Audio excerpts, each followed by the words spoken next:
Welcome and greetings, career-minded superstars. You are listening to the exclusive Career Coach, your podcast for all things career. And I'm Lisa Edwards, the indispensable career coach for superstars just like you. Now let's dig into this week's topic, shall we? Go from dragging yourself to work each day to finding a job you love. The Career Spring program is for high-achieving and ambitious mid-level professionals like you who are looking for a job that uses your zone of genius, recognizes your value, and pays you what you're worth. If you're ready to learn more, schedule a complimentary consult using the link to my calendar in the show notes. Be sure to follow me on Exclusive Career Coaching on Facebook, Lisa Edwards on LinkedIn, and Lisa.Edwards on Instagram. Greetings. How are you? How's your football team of choice doing? I'm a huge football fan, particularly college football, specifically Florida State University football. But I know a lot of you are pro fans or fans of one of those other college teams. I hope that whoever you're a fan of is doing well. Today, we're going to talk about what type of job search you should launch. And I want to begin that by saying that not all job searches should look alike. And the most important thing is that you launch the right type of job search for you. It makes the most sense for you. And that's one of the conversations that I have with clients. So when a prospective client or a newly signed client reaches out to me, we're talking about, what makes the most sense for you. And when I'm coaching clients on their job search, when they have purchased coaching sessions, we are definitely doing an active job search. And I'm going to define these terms in a moment. If they're employed, I require them to have a minimum of 5 hours per week to devote to their job search. And it has to be a consistent amount of time. So if they say to me, I just can't do that, I'm working 100 plus hours a week, we are not going to be conducting an active job search. We're going to look at one of these other options. If they are unemployed, then I suggest that 30 hours a week makes sense for them. So it's not a 40-hour like a regular job, but it is, a pretty full-time position because they're not working. And that's assuming that they want to get employed as quickly as possible. I've had some folks who are unemployed and want to ramp up much slower than that because they want some time off, and that's okay too. If they have fewer than 5 hours to devote to the job search, it's going to be a passive search. We're not going to be doing an active search. So let's break these terms down. So an active job search is going to focus on networking-based activities, whereas a passive job search is going to focus on job boards, company websites, very passive things. And the way that I like to put it is, in an active job search, you're in the driver's seat. So you decide when the car leaves, where does the car go, where is it eventually going, how long is it going to take to get there, what, stops along the way, all of those things. Whereas in a passive search, you're sort of like a passenger along for the ride. Now, I've also talked in previous episodes about the ratio of active strategy to passive strategy that I want you to use, and that varies around how long you've been out in the job search. So if you're just out of college and this is your first job search after graduating, let's introduce 25% of your job search time as active, and then 75% as passive. And the reason for that is primarily two things. Number one, your jobs are on job boards, whereas as you move up into the organization ranks, fewer of those opportunities will exist on job boards. Number two, you don't have in all likelihood, the extensive network that a more experienced professional will have. So 25% active, 75% passive. If you've been out of college for, maybe this is your second or third job out of college, and you are maybe up through mid-career, then it needs to be a 50-50 split. So 50% active, 50% passive. And if you're at a more senior level, we're really going to go to 75% active, 25% passive. And then if you're at the C level, it's basically 100% active, but there's an asterisk on that one, which I'll explain. So a passive job search might include some networking, but due to time constraints, it's almost going to be totally about the job boards, company websites, that kind of thing. So in other words, you may organically have an opportunity to meet with someone about an opportunity, but you're probably not spending regular amounts of time trying to set up networking opportunities. I've covered specific active and passive strategies in previous episodes, so I'm not going to really go into that here. Just know that there's the general grouping of active strategies are networking-based, passive strategies are job board-based. One of the things I do with my clients in one coaching session is we create their customized job search strategy. So I have a document that we go through. I explain the options. Passive, I have them divided up, active strategies and passive strategies. They pick 2 to 3 from each category, hopefully a total of about 4 to 5 strategies. And they leave that session with a plan that they can calendar in that gives them their marching orders. So they pick the strategies that make the most sense, and I, of course, help them with that. And then within each of those strategies, we create action steps that they're going to take, and then I talk to them about calendaring that in. So they're not just calendaring in, this block of time is for my job search. They're calendaring this time in my schedule is for LinkedIn networking. And here are the 4 things that I will have accomplished at the end of this block of time. And the whole idea there is that they get to reward themselves for marking the things off that they decided ahead of time they wanted to do towards their job search. And also, it's much more efficient, right? So if you sit down to a block of time and you're like, oh, I'm supposed to job search, wonder what I should be doing. Maybe I shouldn't do anything. Maybe I don't really need to job search. You can really waste a lot of time that way. So the question we want to answer in this episode is, what type of job search makes the most sense for you? And here are some things to consider. Number 1, are you unemployed? If you're unemployed and you want to become employed as quickly as possible, then an active job search is really the only option that you have. I recommend, as I said, 30 hours a week of job search. And so with the ratios that I mentioned, here's how that would break out. If you were right out of college, you'd spend about 7.5 hours on networking and 22.5 hours per week on job boards and other passive strategies, looking at company websites. You might be building your own website. You might be posting on, Facebook or whatever makes sense for you. Again, we go through all those options and pick them out when you're working with me. If you're mid-career, you're going to spend 15 hours on passive, 15 hours on active. If you're at the senior level, 22.5 hours on networking, 7.5 hours on job boards and other passive strategies. So that's if you're unemployed. So what if you're currently employed, but you want to change jobs relatively soon? It could be that you've been given an exit date. Maybe you've chosen an exit date that really, you really want to hold to. Maybe there's something going on with the company and you want to get out before that happens or soon after it happens. It could be any number of reasons. Or you're just really, really unhappy. To change jobs relatively quickly, you're going to need that active job search.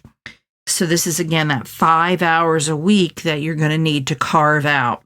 If you are needing to change quickly and you don't have 5 hours a week, you're relegated to job boards, which is a very slow ramp. You can expect a long runway, if you will, on that one. So what I might suggest in that situation is, okay, I know that I'm leaving this job. What can I remove from my schedule? How can I make this 5 hours a week happen for me?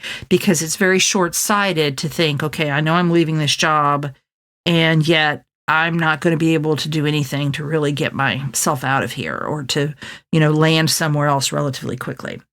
So the breakout there is going to be, if you're right out of college, you're going to spend about 1.25 hours a week on networking and about 3.75 hours a week on job boards and other passive strategies. If you're mid-career, 2.5 hours on passive, 2.5 hours on active. If you're at the senior level, 3.75 hours on networking activity and 1.25 hours on job boards. And one of the things that I point out with my clients is, even at that senior level where you're spending 3.75 an hour a week on networking, that could be like one networking activity and some follow-up activity on LinkedIn. It could be maybe 2 coffee dates with people and then some other follow-ups that you need to do. So when you're working, it's really, when I break it down like that, I think for most people it feels very manageable. Maybe 5 hours a week seems like a lot. Where will I get that? But when we break it down to what you'll actually be doing, I think it somehow makes it seem a little bit more palatable. The next scenario is if you are currently employed and you want to change jobs, but you aren't in any particular hurry. And I have a fair amount of clients. Most of my clients are employed. I don't work very often with unemployed people. Maybe they know that they're going to be unemployed at a specific date in the future, but they're currently employed. But if you are employed and you're not in a big hurry, if you can carve out at least 5 hours a week for your job search, then you can do that active strategy, and that's still going to be best. It doesn't have to be as aggressive of networking, but the quantity of networking is still there. You can just have a longer runway on that networking. There's less urgency to what you are doing. If you don't have the bandwidth to commit to at least 5 hours a week, then that passive strategy is really all you'll probably be able to do. And again, as I mentioned at the beginning, there might be an occasional networking meeting, an occasional event, a networking kind of event thrown in. But for the most part, you're going to be looking at job boards, which, as I've said, is going to be more of a problem if you are more at the senior level. You're probably still going to want to figure out, how can I carve out some time for networking at that more senior level? Now, what if you're not really looking to leave your current job, but you want to be open to speaking with recruiters? This is what I call the ARFO strategy, and I've done podcasts on this. This came about from research that I did. It's probably been 5 or 6 years ago now. But what I found, I was asking people about, how did you land your job since I worked with you? What worked, what didn't, blah, blah. And what I found out from a number of people was what I then called the ARFO strategy, always ready for opportunity. And it was this sense of, I never really had to go into job search mode or come out of job search mode.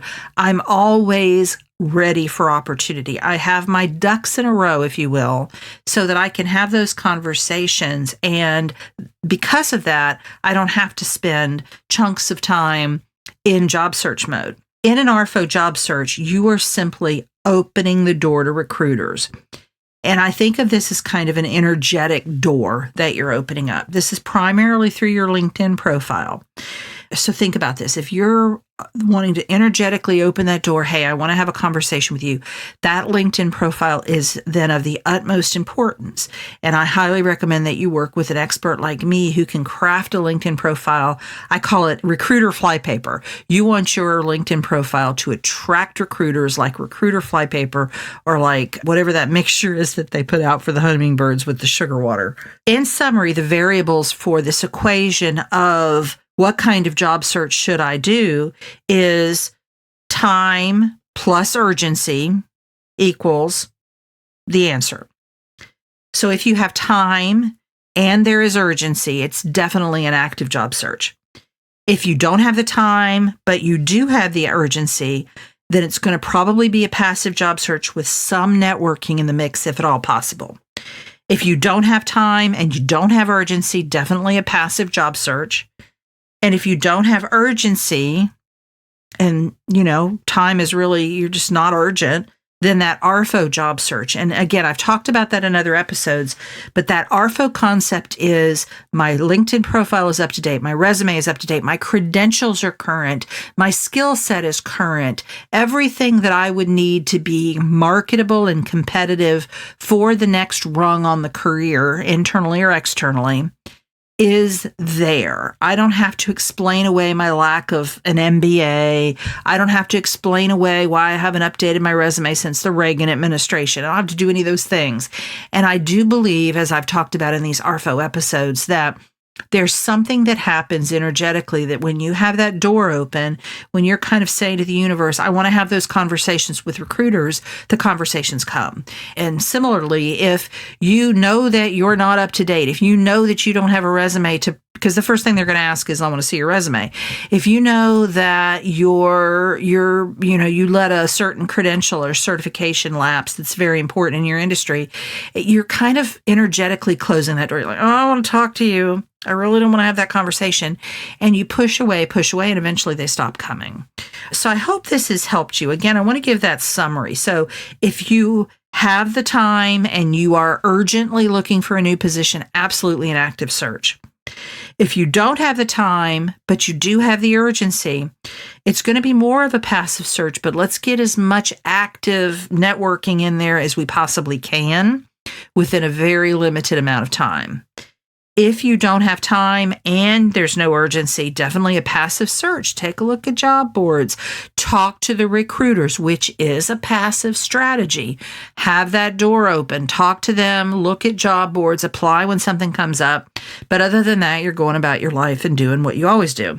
And then finally, the ARFO search is for the people who aren't really looking. They just want to be available. There's no urgency. They want to have the conversation, see what's out there. I hope this has been helpful to you in thinking about what type of job search makes the most sense for you. This is certainly an area that I work with clients a lot on. And so often when people come to me wanting help, it's because they have been conducting the wrong type of job search. Most often, it is a job search where there is urgency, there is time, and they are still conducting a passive strategy. And they are not getting any results. They're very frustrated, and their confidence level is taking a dip. Their motivation is taking a dip. And they know that what they're doing isn't working. They just don't really know what the alternative to that is and how to execute it. So if you need help with that kind of thing, you know where to find me, as many of you already have. I'd be glad to set up a consult with you. If you want to do that right away, you can go to the link in the show notes, or you can go on my website, exclusivecareercoaching.com, and sign up for a session there. I look forward to talking with you next week. Take care. You've been listening to The Exclusive Career Coach with Lisa Edwards, CEO of Exclusive Career Coaching.